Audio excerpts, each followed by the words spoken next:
तो अवकाश ग्रहण पे हम ख्याति का लेखा किस प्रकार करते हैं उसको अपन देखते हैं। सबसे पहले जब कोई साझेदार फर्म से जाता है तो अपनी ख्याति की राशि जो देता है वो भी ले जाता है और जो पूंजी के रूप में पैसा लगाता है वो भी ले जाता है। जब वो ख्याति की रकम ले जाता है तो हम उसकी ख्याति की गणना करते हैं कि ख्याति में उसका कितना शेयर है, उसका कितना हिस्सा है। इसके बाद हम ख्याति का लेखा करते हैं। ख्याति का लेखा पुस्तकों में करने के दो तरीके होते हैं, जब ख्याति खाता नहीं हो तब, और जब ख्याति खाता पहले से हो तब। जब ख्याति खाता नहीं होता है, मतलब ख्याति खाता अपलिखित होता है, ख्याति खाता पहले से बंद कर दिया जाता है, तब हम उसका लेखा करते समय दो एंट्री करते हैं। पहला एंट्री है शेष साझेदार के पूंजी खाता डेबिट। शेष साझेदार के पूंजी खाता डेबिट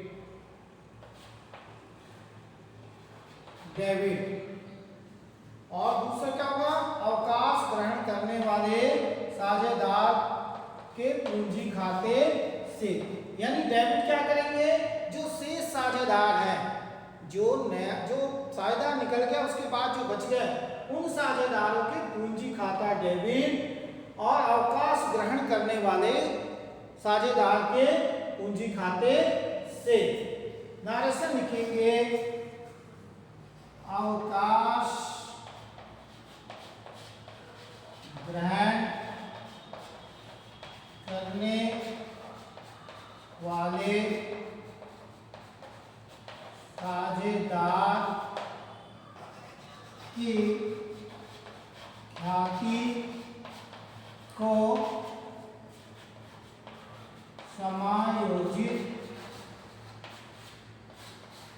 किए। क्या नारेशन लिखेंगे, अवकाश ग्रहण करने वाले साझेदार की ख्याति को समायोजित किए। किसमें समायोजित किए, जो पुराने साझेदार हैं उनके पूंजी खाते में समायोजित किए जाते हैं। तो ये तो आपका, ये कब होगा, जब ख्याति खाता नहीं है तब। नहीं है मतलब क्या है, अपलिखित है तब। ख्याति खाता अपलिखित है। जब ख्याति खाता नहीं है तब ये हम जनरल एंट्री करते हैं, शेष साझेदारों के पूंजी खाता डेबिट, अवकाश ग्रहण करने वाले साझेदार के, अवकाश ग्रहण करने वाले पूंजी खाते से। यहां साफ बढ़िया से देख लो, खाते से। नारेशन हो गया, अवकाश ग्रहण करने वाले साझेदार की ख्याति को समायोजित किए। अब दूसरी एंट्री क्या होती है, जब ख्याति खाता पहले से हो। तो जब पहले से होगा तो हम क्या करेंगे, ख्याति खाता को पहले हम अपलिखित करेंगे, ख्याति खाता को क्या करेंगे, पहले हम इसको बंद करेंगे। तो जब ख्याति खाता को अपलिखित करते हैं, बंद करते हैं, तब एंट्री क्या होगी, तब एंट्री होगी सभी साझेदार की पूंजी खाता। यहां पर साफ साफ आप देख लो, लिखेंगे सभी साझेदार के पूंजी खाते डेबिट। सभी साझेदार के पूंजी खाते डेबिट ख्याति खाता से। यानी क्रेडिट क्या करेंगे, ख्याति खाता को क्रेडिट करेंगे। जब हम ख्याति खाता अपलिखित करते हैं तो सभी साझेदारों के पूंजी खाते डेबिट और ख्याति खाता से। नरेशन लिख देंगे, ख्याति खाता को सभी साझेदार लाभ अनुपात में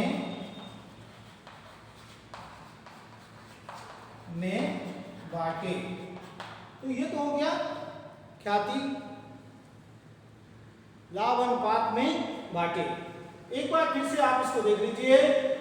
ख्याति का लेखांकन करने के लिए दो प्रकार से किया जाता है।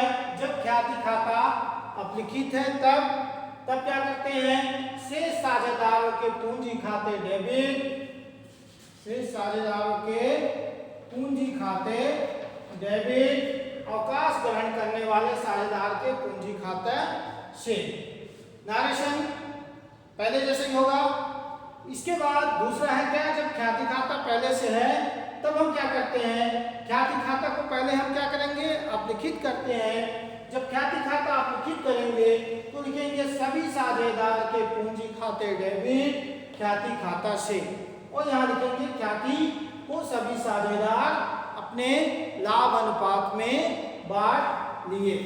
अब ये तो पहला एंट्री हो गया आप अपलिखित करने का, और दूसरा एंट्री जो इसका होगा, दूसरा एंट्री सेम इसी तरह होगा, क्योंकि अब अपलिखित जब हो गया तो फिर से हम दूसरा एंट्री करेंगे। दूसरा एंट्री इसका इसी होगा। हम एक बार फिर से आपको बता दें, इसकी जो दूसरी एंट्री होगी इसकी, ये जब ख्याति खाता अपलिखित हो गया तब क्या होगा, शेष साझेदार के पूंजी खाते डेबिट, अवकाश ग्रहण करने वाले साझेदार के पूंजी खाते से। तो ये दूसरी एंट्री इस तरह से होती है।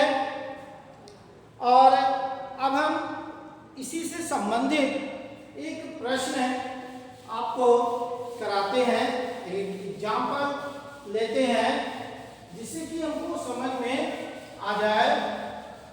तो एग्जाम्पल में हम एक प्रश्न लेते हैं। हमारे पास एक प्रश्न है कि आ, बा और शा किसी फार्म में साझेदार हैं, लाभ हानि अनुपात, इनका जो लाभ हानि अनुपात है वो कितना है, 3-2 और 1 है। ठीक है, आ, ब और सा तीन साझेदार हैं और इनका लाभ हानि अनुपात 3-2-1 है। अब इसमें क्या होता है, ब जो है वो फर्म से अवकाश लेता है। कौन अवकाश लेता है, ब अवकाश ले रहा है। और फर्म की ख्याति कितनी है, फर्म की ख्याति 48,000 रुपए है। फर्म की ख्याति कितनी है, 48,000 है। और इसमें एक शर्त और दिया है कि आ और सा जो है, आ और शा लाभ अनुपात भविष्य में बराबर रखते हैं। इनका हमको क्या करना, रखते हैं जनरल बनाइए। अब ये तो हमारा प्रश्न है, जनरल एंट्री बनाना है। प्रश्न क्या है, आ है, ब है और सा किसी फॉर्म में साझेदार है। लाभ हानि अनुपात इनका 3-2-1 है। लाभ अनुपात कितना है इनका, 3-2-1 है। और ब फर्म से, ब जो है वो फर्म से अवकाश लेता है। फर्म की ख्याति 48,000 है। आ और सा लाभ अनुपात भविष्य में बराबर बांटते हैं। अब इसका हमको ख्याति का लेखा करना है। तो सबसे पहले तो हम इनका लाभ ज्ञात कर ले लाभ अनुपात क्या होगा। लाभ या प्राप्ति अनुपात अपन प्राप्ति अनुपात करते हैं। तो प्राप्ति अनुपात में यहां पर फर्म में कौन निकल रहा है, फर्म में यहां ब निकल रहा है। तो आ और सा, आ की प्राप्ति और स की प्राप्ति अनुपात निकालेंगे। यहां पर ये लोग आपस में क्या बोल रहे हैं, ब के निकल जाने पर आपस में भविष्य में ये लोग बराबर अनुपात मिलेंगे।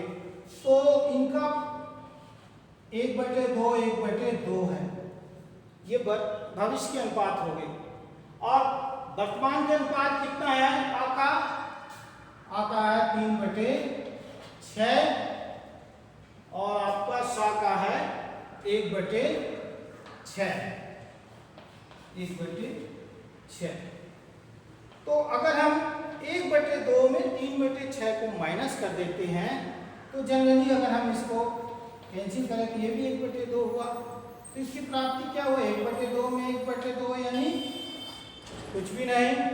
लेकिन इसकी प्राप्ति 1/2 में हम 1/6 अगर माइनस करते हैं, यहाँ पर आप ठीक से समझ लीजिए, 1/2 माइनस 1/6 करते हैं।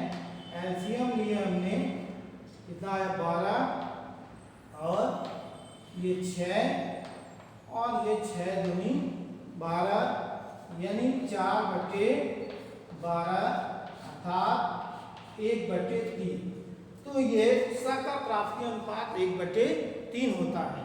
और भी इसके आगे भी इसको अपन कर सकते हैं, अभी इसमें जनरल एंट्री भी करने हैं, अगले वीडियो में हम इसको बताएंगे। धन्यवाद।